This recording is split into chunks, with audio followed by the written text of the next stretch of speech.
प्रस्तुत है हरियाणा राज्य की साप्ताहिक समाचार समीक्षा। लेखक हैं वरिष्ठ पत्रकार संजीव शर्मा, वाचिका रत्तिका। इन दिनों लगभग 3 करोड़ हरियाणा वासी दीपावली मनाने की तैयारी में जुटे हुए हैं। अयोध्या में 22 जनवरी को भगवान राम की प्रतिमा की प्राण प्रतिष्ठा के अवसर पर प्रदेश भर में भव्य आयोजन किए जाएंगे, जिसकी शुरुआत वर्ष 2024 के आगमन के साथ ही हो गई है।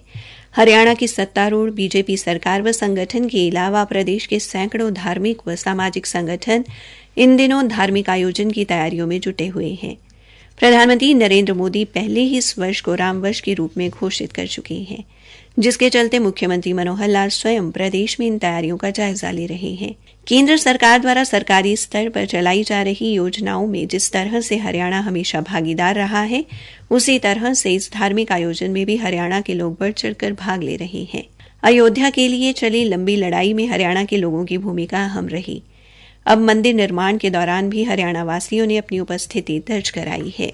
अयोध्या में रामायण पर आधारित कला प्रदर्शनी में 7 हरियाणवी कलाकारों ने अपनी प्रतिभा का लोहा मनवाते हुए अयोध्या कला रत्न पुरस्कार हासिल किया है।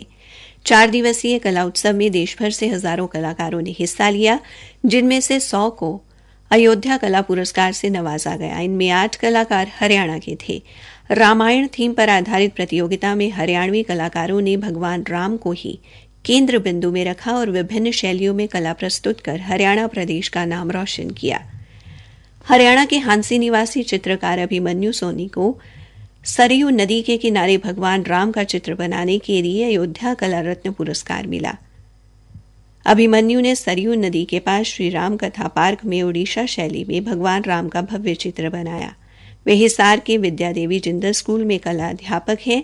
वर्ष 2015 में पेंटिंग में ऑल इंडिया गोल्ड मेडलिस्ट रहे अभिमन्यु पहले भी कई बार राष्ट्रीय और अंतर्राष्ट्रीय स्तर पर सम्मानित किए जा चुके हैं। उनका नाम Guinness book of world record में भी छप चुका है। हिसार निवासी डॉक्टर राजेश जांगड़ा व डॉक्टर गीता जांगड़ा की मार्बल आर्ट और रेजिन आर्ट की चित्रकारी को कला प्रेमियों व प्रधानमंत्री की तरफ से खूब सराहा गया। इस कला में उनकी दक्षता के लिए परिवार के 4 सदस्यों को अयोध्या कला सम्मान से नवाजा गया, जिसमें डॉक्टर राजेश जांगड़ा, उनकी पत्नी प्राध्यापिका डॉक्टर गीता जांगड़ा, बेटी अस्मी जांगड़ा और सुरभि जांगड़ा शामिल हैं। हिसार से जय भगवान वर्मा को भी इस आयोजन के लिए चयनित किया गया है। उन्होंने प्रतियोगिता में ऑनलाइन हिस्सा लिया था। रामायण थीम पर आधारित चित्रकारी कर ललित कला में पीएचडी करने वाली फतेहाबाद जिले की टोहाना निवासी डॉक्टर नेहा बत्रा भी अयोध्या कला रत्न बन गई हैं। उनकी रेजिन आर्ट चित्रकारी लोगों को काफी पसंद आई। इसमें उन्होंने राम सेतु या कहें राम नाम को केंद्र बिंदु में रखा। अयोध्या में होने वाले भव्य आयोजन के मद्देनजर हरियाणा सरकार पहले ही बुजुर्गों के लिए तीर्थ यात्रा योजना शुरू कर चुकी है। मुख्यमंत्री मनोहर लाल ने ऐलान किया है कि 22 जनवरी को अयोध्या में राम मंदिर का उद्घाटन होने के बाद हरियाणा के बुजुर्गों को मुख्यमंत्री तीर्थ दर्शन योजना के तहत अयोध्या में रामलला के दर्शन कराए जाएंगे। सरकार के अलावा प्रदेश के कई धार्मिक व सामाजिक संगठन भी इस भव्य आयोजन में अधिक से अधिक लोगों को अपने साथ जोड़ने के लिए दिन रात एक किए हुए हैं। विश्व हिंदू परिषद द्वारा जहां देश भर से 71,400 लोगों को मंदिर के दर्शन करवाए जाएंगे, वहीं हरियाणा से भी 2,000 लोग विश्व हिंदू परिषद के माध्यम से अयोध्या जाएंगे। हरियाणा वासियों को अयोध्या भ्रमण के लिए 9 फरवरी का दिन तय किया गया है, जब प्रदेश के अलग अलग हिस्सों में रहने वाले लोग राम मंदिर के दर्शन करेंगे। इसी संख्या के आधार पर श्रद्धालुओं के वहां ठहरने की व्यवस्था की गई है।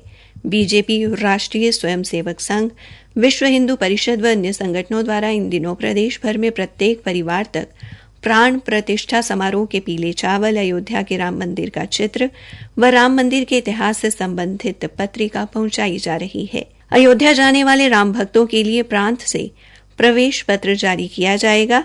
इसी प्रवेश पत्र के आधार पर वहां रुकने की व्यवस्था की जाएगी। वहां पहुंचने की जो तिथियां तय की गई हैं, उससे एक दिन पहले राम भक्त अयोध्या पहुंच जाएंगे। वहां रात में रुकना, खाना, स्थान की व्यवस्था रहेगी। तय तिथि पर दिन में दर्शन कराए जाएंगे। हरियाणा के बहुत से लोग 22 जनवरी को अयोध्या में होंगे। जो लोग अयोध्या में शामिल नहीं हो सकेंगे, वो अपने घरों पर दीपमाला करके इस आयोजन में घर बैठे भागीदार बनेंगे। इसी के साथ ये समाचार समीक्षा समाप्त हुई।